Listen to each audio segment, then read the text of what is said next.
ಟೋಕಿಯೋದಲ್ಲಿ ನಡೆಯುತ್ತಿರುವ ವಿಶ್ವ ಅಥ್ಲೆಟಿಕ್ ಚಾಂಪಿಯನ್ಶಿಪ್ನ ಹೆಣ್ಣು ಮಕ್ಕಳ 1500 ಮೀಟರ್ ಓಟದಲ್ಲಿ ಕೆನ್ಯಾದ ದಿಟ್ಟೆ ಫೇತ್ ಕಿಪಿಯೆಗಾನ್ ಅವರು ಸತತ 4ನೇ ಬಾರಿ ಸ್ವರ್ಣ ಪದಕವನ್ನು ಹಿಡಿದಿಟ್ಟುಕೊಂಡರು.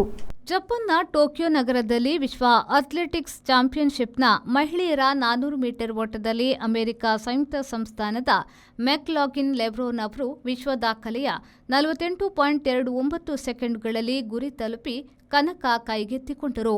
26 ವಯಸ್ಸಿನ ಲೆಬ್ರೋನ್ ಅವರು ಈಗಾಗಲೇ ಹರ್ಡಲ್ಸ್ನಲ್ಲಿ ವಿಶ್ವ ದಾಖಲೆಯನ್ನ ಹೊಂದಿದ್ದಾರೆ.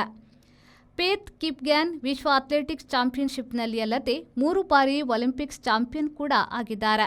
1997, 2003ರ ಅವಧಿಯಲ್ಲಿ ಮೊರೊಕೊದ ಹಿಶಮ್ ಗೆರೋಜ್ ಗಳಿಸಿದ ಪದಕಗಳನ್ನು ಸರಿಗಟ್ಟಿದ್ರು.